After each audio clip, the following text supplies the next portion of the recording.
Bueno, volvimos. Le voy a enviar la invitación a Dani. A ver, veamos. Veamos. No sé qué pasó, pero bueno, los contratiempos a veces aparecen y nos presentan nuevos desafíos. Esto con la invitación a Dani.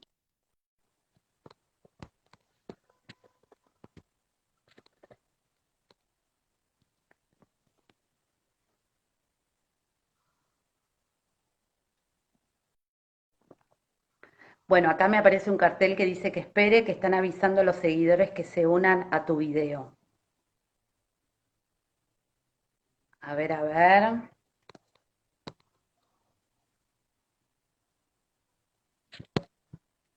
A ver, a ver. No me gusta estar tan sola. A ver la invitación a Dani. Vamos de nuevo. Sí, la invitación está enviada a Dani. Vamos a esperar.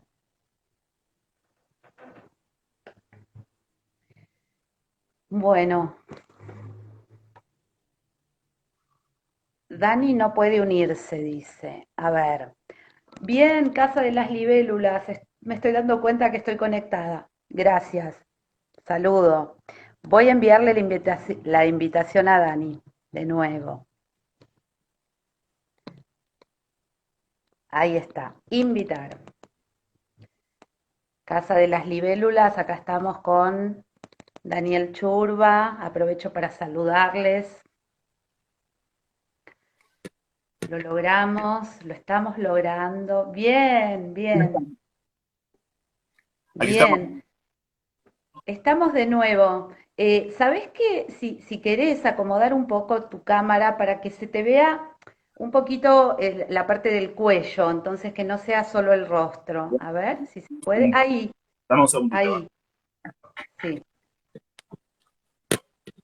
Ahí está mejor. Ahí está mejor, sí. Ahí Ahí está. espero que se caiga el celular. Bueno, Bueno, ahí estamos. Eh, bueno, estaba terminando esta parte de lo expresivo y para pasar a lo lúdico, ¿no? En estos tres conceptos. En realidad son ok. tres conceptos que están muy en relación. Simplemente los separo por una cuestión, digamos, expositiva, ¿no? Sí. Eh, Y lo estético, y lo estético. a lo lúdico y después a lo estético. Sí, sí, claro. Ok, Sí. perfecto. Entonces, a mí desde lo primero que a mí me interesó de la psicología fue un libro de Fritz Perls llamado Sueños y Existencia.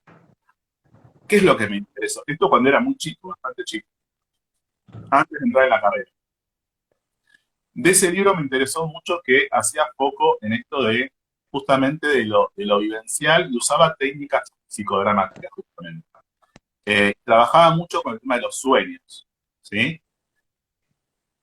Eso para ponerlo, para relacionarlo un poco con esto del recorrido que te contaba anteriormente en relación a las técnicas vivenciales.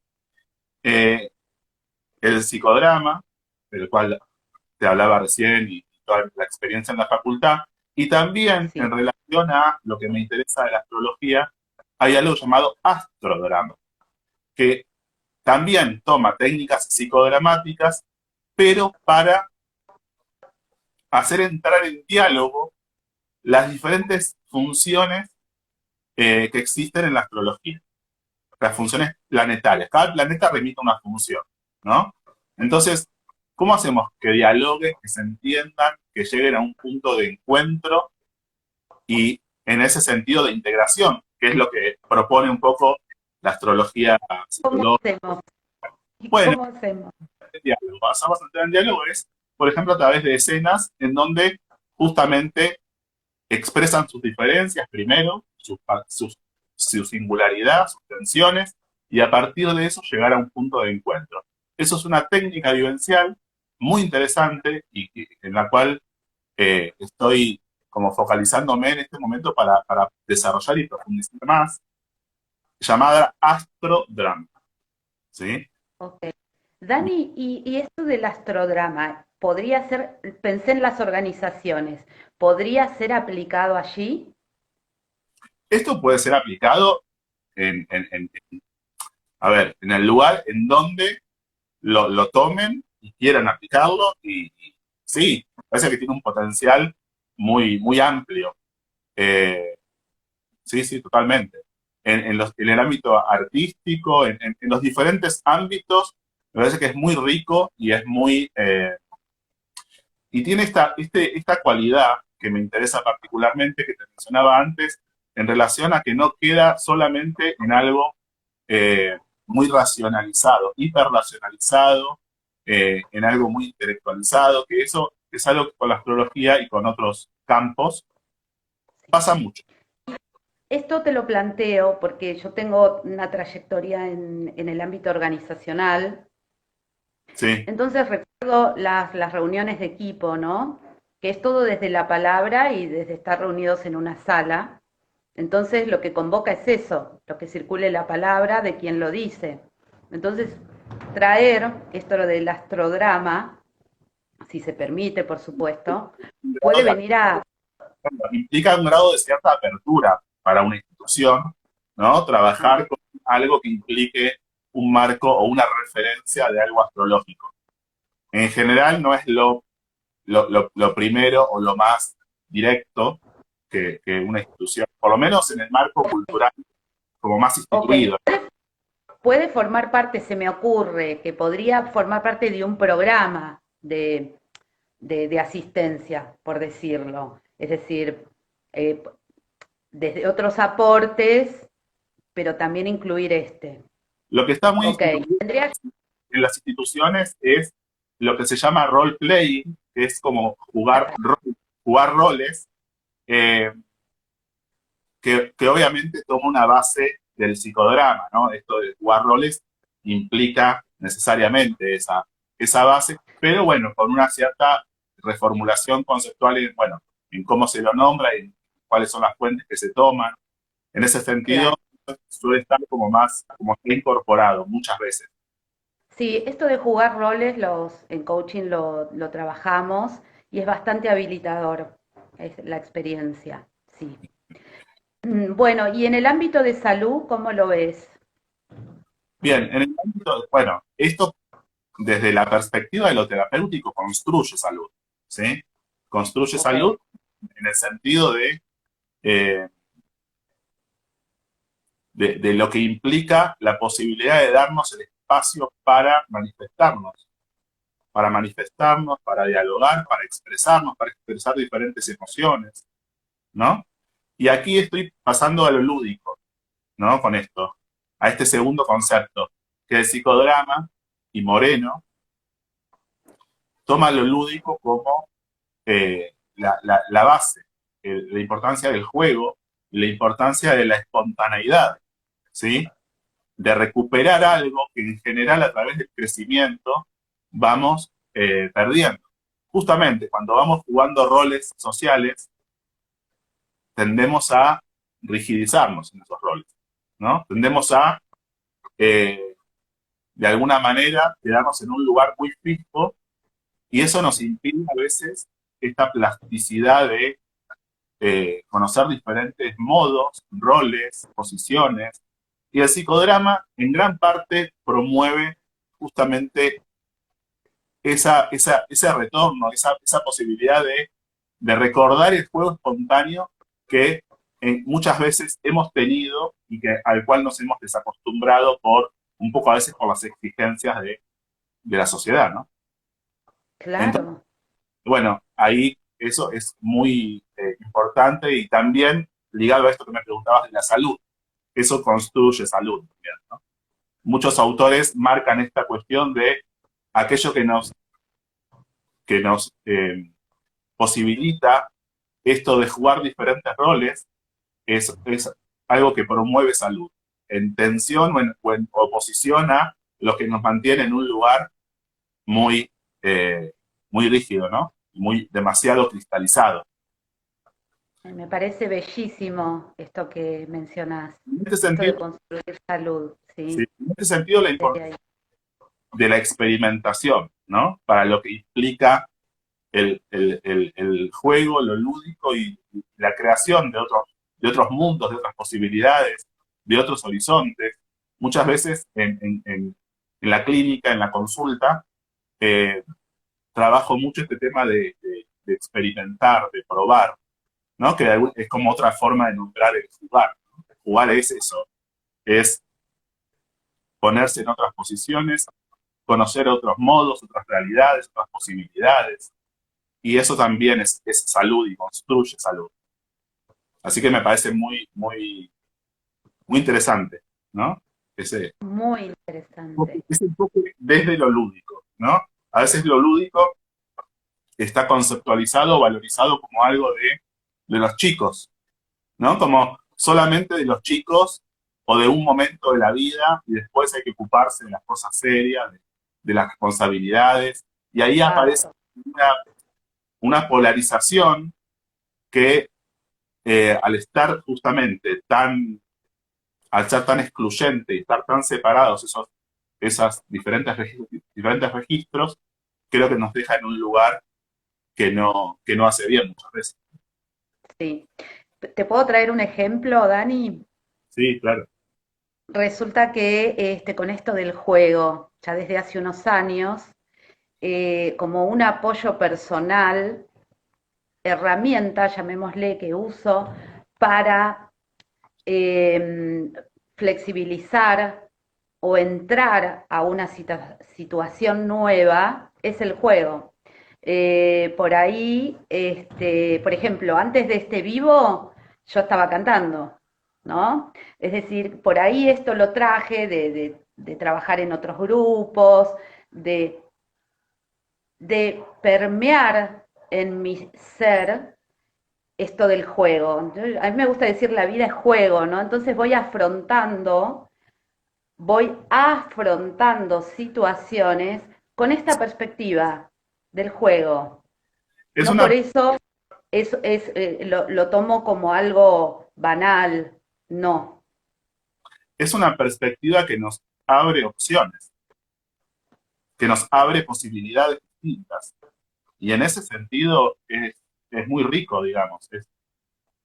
Es algo que nos saca de este lugar eh, como de un camino demasiado ya demarcado o una rutina en un sentido negativo de la palabra rutina cuando es algo que nos quita la motivación o la pasión, ¿no? Me parece que esto del juego nos devuelve la posibilidad de un tipo de conexión, de contacto y de entusiasmo que es realmente fundamental, ¿no? Dani, en la clínica, ¿notás que hay cierta demanda sobre esto del juego y lo lúdico? ¿Notás? A ver, No no sé si. demanda en el Ok. sentido de que, que vienen buscando esto los pacientes. Em, no, a ver, voy a reformular mi pregunta. Si vos desde tu rol profesional, desde psicólogo con todo tu saber, digamos, y aplicación clínica, Sí, notás que el aporte del juego es beneficioso cuando le propones a tus pacientes.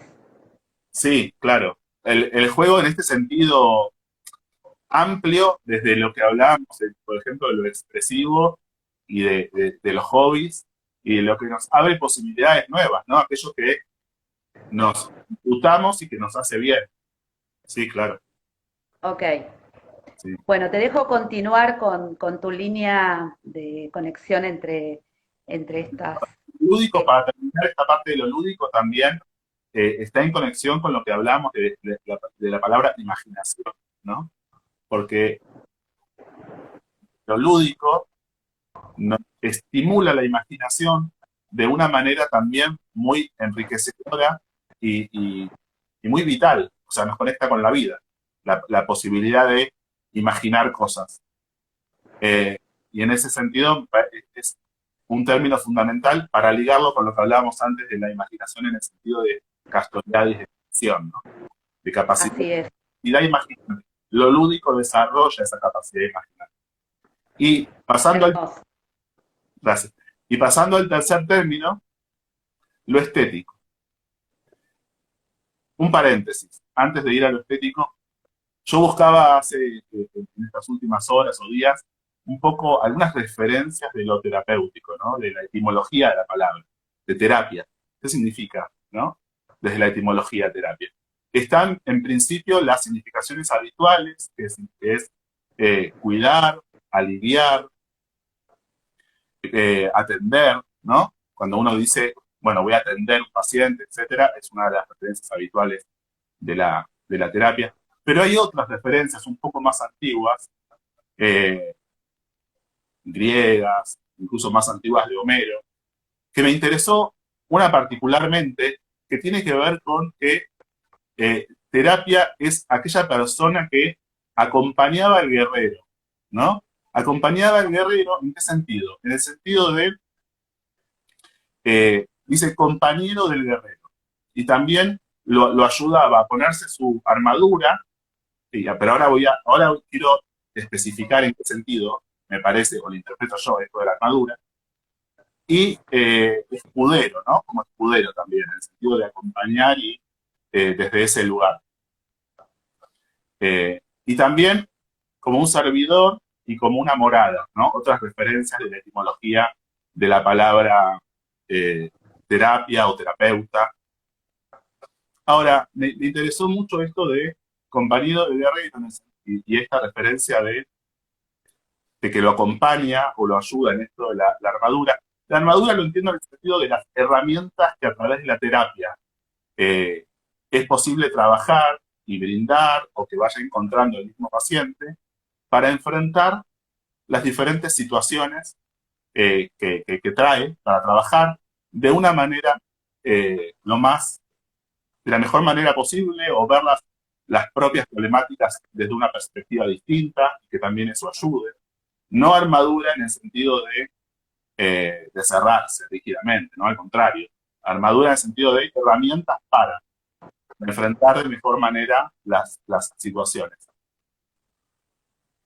Y ahora sí, yendo a lo estético, en general hay una connotación de la palabra, de lo estético, como si fuera algo superficial, ¿no?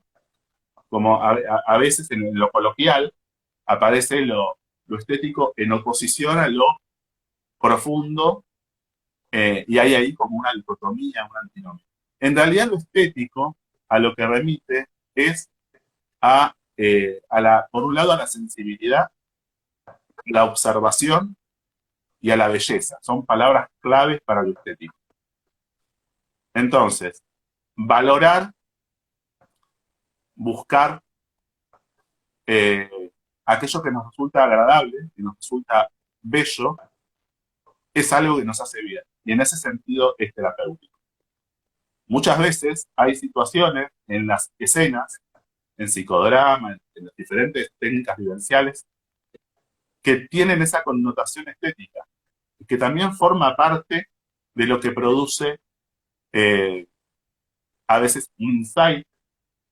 El insight es una palabra muy importante en el psicodrama que no la nombré hasta ahora, que el insight tiene que ver con el darse cuenta, ¿no? Tengo algo sobre el insight que tomé de uno de tus videos de YouTube. ¿Me permitís? Y sí, por favor. En el video de presentación de la cátedra hay una frase que usás donde toma la palabra insight y dice, con la acción dramática y el insight que propone el psicodrama, interpelamos las antinomias.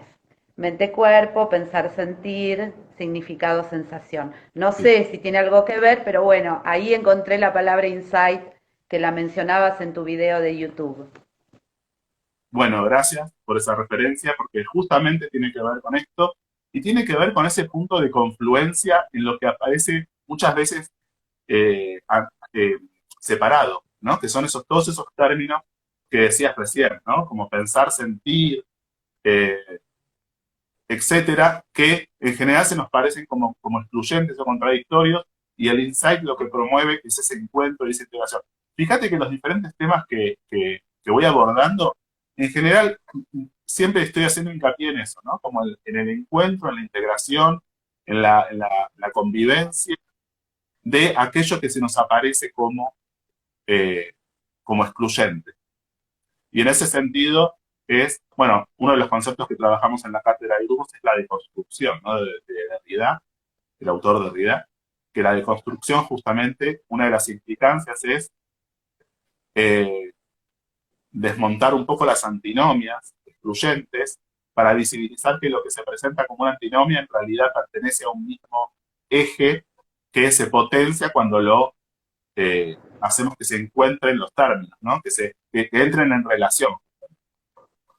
Bien, Ahí sí, hay potencia. Cuando hay, entran en relación esos términos, ahí aparece la potencia. bien.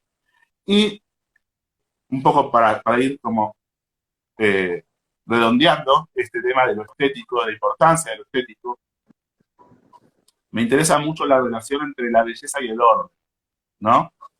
El orden a veces implica, eh, a veces hay justamente una antinomia que se da entre el orden y lo creativo como si fueran cosas excluyentes, de vuelta, ¿no? Y pensando en esto de la astrología, ¿no? Aparece como muchas veces eh, en la antinomia, si se quiere, más conocida, ligada a la astrología, que es libertad, libre albedrío, como si fueran, como si tuviera que ser una cosa o la otra en un sentido totalmente excluyente.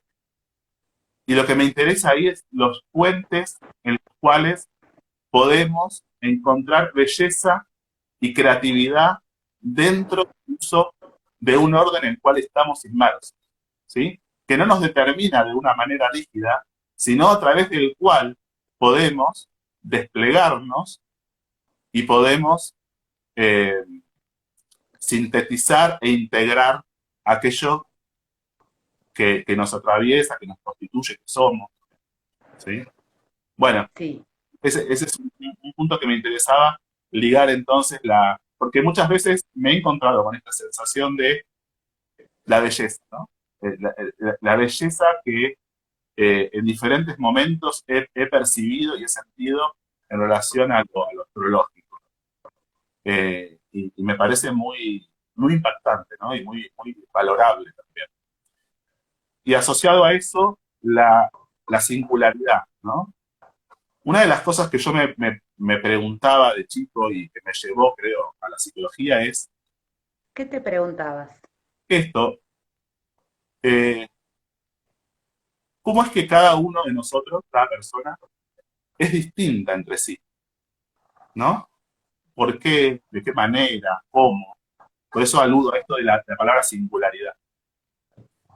Bueno, eh, las búsquedas, los recorridos, los distintos tipos de herramientas, de saberes, de experiencias, de prácticas, la astrología, la filosofía, la psicología, la espiritualidad, muchas herramientas que pueden parecer muy distintas, pero que muchas veces confluyen, ¿no? Justamente lo transdisciplinario, que también trabajamos en la cátedra de grupos, implica no quedarnos en un recorte disciplinario, no entender que una sola disciplina, por ejemplo, la psicología o cualquier otra, puede dar respuesta a todas las problemáticas. Ni una disciplina, ni un autor, ni una corriente, sino tener una apertura a registros, herramientas, etcétera, que nos aporten cada una desde su lugar, ¿no? Eso tiene que ver con lo que llamamos lo transdisciplinario.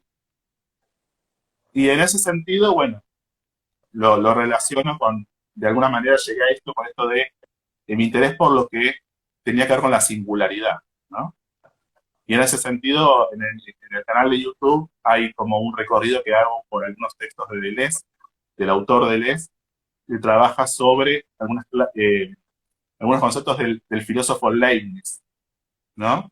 Un filósofo entre el siglo XVII aproximadamente, XVII, principios del XVIII, que abordó desde su lugar muchos temas vinculados a esto, ¿no? Bueno, volviendo entonces, lo estético, la importancia de la sensibilidad, de la observación, de la belleza para lo terapéutico.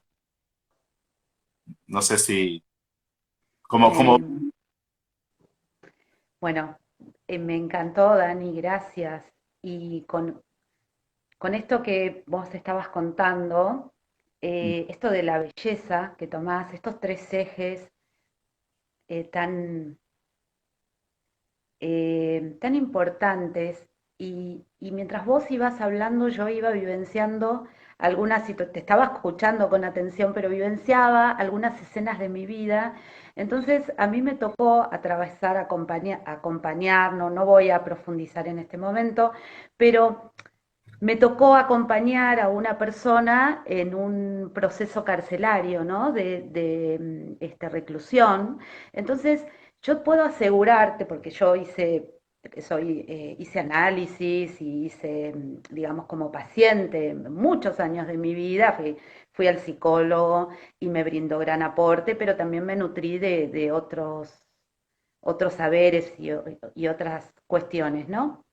Sí. Que hace al juego, a la actuación, bueno. Eh, Hablamos, y que hablamos hoy. ¿Cómo, Dani? Temas que hablamos hoy, que tienen que ver con lo que hablamos hoy. Sí, exactamente. Bueno, pero quiero decir esto para no irme de tema, la belleza de encontrar en ese lugar que está estigmatizado, por supuesto, porque estoy hablando de un ambiente carcelario, como podría ser otro tipo de institución también. Entonces, encontrar belleza en eso para acompañar a otros, ¿no? Acompañar a esa otra persona, pero ¿cómo tengo que estar yo para acompañar, ¿no? Y encontrar belleza allí y que puedo dar cuenta que desde la clínica, siendo paciente y desde estos otros aportes grupales, de poner el cuerpo en acción, del juego y demás, fueron con los años haciendo posibilidad para mí en esto de acompañar, ¿no? Así que bueno, Dani, yo te agradezco Que esta un tiempo producción.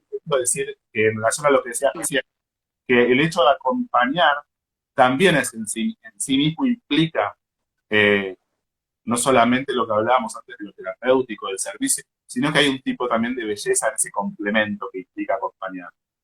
Y me parece muy interesante porque también en lo que decías recién hay una interpelación de lo que el paradigma cultural en el que estamos inmersos considera bello desde el lugar del instituido. Me parece que podemos encontrar belleza en una diversidad de situaciones, distintos ámbitos que no necesariamente coinciden con lo instituido que circula como significaciones predominantes en la sociedad, ¿no? Me parece que tiene que ver también con eso. Sí, pero es difícil deslindarse de eso, porque lo tenemos, venimos de ahí, venimos de lo instituido, entonces es difícil marcar esa diferencia. Es difícil, ya cuando lo decimos desde la palabra, ¿no? Es difícil. Pero es posible, Bueno, ¿no? De sí, hecho, lo contaste y lo viviste, o sea, es posible. es posible, es posible. Vos sabés que una vez yo hice unas capacitaciones porque sigo muchísimo a Virginia Gawel. Ella es psicóloga transpersonal y directora del Centro Transpersonal de Buenos Aires. Me gustan mucho sus columnas de radio y muy terapéutico para mí escucharla en sus columnas. Una vez tuve la posibilidad de conversar con ella y me dijo, un día lo vas a poder contar. Cuando yo conversé con ella sobre cómo voy a contar esto, ¿no? Eh, bueno, y me dijo, cuando eso suceda yo me voy a enterar. Pero bueno, fue una experiencia de hacer un curso con ella y después poder tener una conversación. Y bueno, esos aportes que nos dan las personas que se cruzan en nuestras vidas, un docente, un compañero, un vecino, un amigo, cuando hay amorosidad, cuando hay ternura, quiero traer esta palabra, Dani. Y también me gustaría hablar un poco antes de cerrar eh, sobre el acompañamiento terapéutico, cuál es tu opinión sobre nuestra profesión. Y bueno, y traer la ternura, a ver si La, la, podemos conversar un la poco. es algo fundamental. La ternura, bueno, para relacionarlo también con algo que vemos ahí en la cátedra de grupos de Fernando Ulloa, ¿no? Que trabaja muchísimo el tema de la ternura. A los que les interese, les recomiendo a Fernando Ulloa. Uno de los textos que vemos de él se llama Cultura de la Mortificación y Proceso de Manicomialización, donde habla justamente de la importancia de la ternura como algo constitutivo de lo humano, ¿no? Y me parece, para esto, en relación a esto que me preguntaba, del acompañamiento, eh, bueno, te decía antes que implica un tipo de servicio que también implica belleza, esto de complementar y de acompañar. Eh, y yo hice acompañamiento terapéutico algunos años y implica, bueno, poner el cuerpo, implica vivir muchas situaciones diversas. Hay una heterogeneidad en el acompañamiento, en la práctica del acompañamiento terapéutico que también es muy potente y muy enriquecedora, ¿no? Una heterogeneidad de situaciones, de vínculos. Hay un estado de disponibilidad que nos requiere la práctica del acompañamiento terapéutico, que también implica esto de estar abiertos y estar atentos, muy atentos a lo que sucede, a la otra persona, a lo que requiere la situación. Es muy situacional, ¿no? Es otro concepto que también trabajamos en la cátedra, la lógica de la situación. Qué lindo. Dani, por ahí, si en otro momento se da la oportunidad, me gustaría hacerte un pedido, si podemos trabajar sobre ese texto de Ulloa, y Sí, hacer un vivo quizás, con este texto de Ulloa que mencionaste, y y ampliar esto del acompañamiento terapéutico y de tu experiencia allí y de cómo se puede, trabajar hoy en el acompañamiento. me encanta la propuesta y lo vamos a coordinar y lo hacemos, sí. Y te quiero agradecer este encuentro de hoy. Como te decía, es como la primera vez que hago así un encuentro de este tipo. Eh, y bueno, realmente me gustó mucho y me sentí muy, muy cómodo con el encuentro y la conversación, ¿no? Gracias, muchas gracias, licenciado.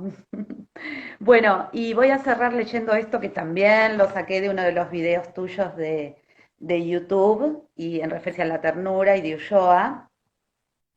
Hablar, hablar de la ternura en tiempos de ferocidades no es ninguna ingenuidad. Es un concepto profundamente político. Es poner el acento en la necesidad de resistir la barbarización de los lazos sociales que atraviesa nuestros mundos. Hermoso. Muy, muy, Hermoso. muy lindo párrafo. Sí, la verdad que da para mucho. Como me decías recién, da para desarrollarlo y da para seguir hablando de esto, ¿no? Me parece una muy buena Bueno, idea. gracias. Entonces, si aceptás, ¿Sí? después vemos y podemos entonces, profundizar en esto que acordamos. Y yo te doy gracias a vos, por este tiempo, por tus conocimientos, por compartir tu experiencia, por elaborar estas temáticas y hacer esta interrelación de distintos mundos, del psicodrama, la astrología, psicología analítica junguiana y bueno, lo que viste de astrología también. Así que bueno, gracias por todo este universo de cosas que nos trajiste a esta conversación. Yo te doy gracias, me Gracias, despido. ¿Querés decir algo más? gracias, un gusto, un placer y vamos a estar en comunicación y en contacto para continuar. Bueno, quedamos así. Un saludo enorme, gracias a quienes se sumaron. Ahora te comparto el video y bueno, van a quedar, en nuestros IG y posiblemente después lo van a ir viendo quien quiera. ¿Eh? Bueno, Buenísimo. Muchas gracias un y beso saludos, enorme. que estén bien. Gracias. Hasta luego. Gracias. Chao. Gracias. Hasta luego. Hasta luego. Chao.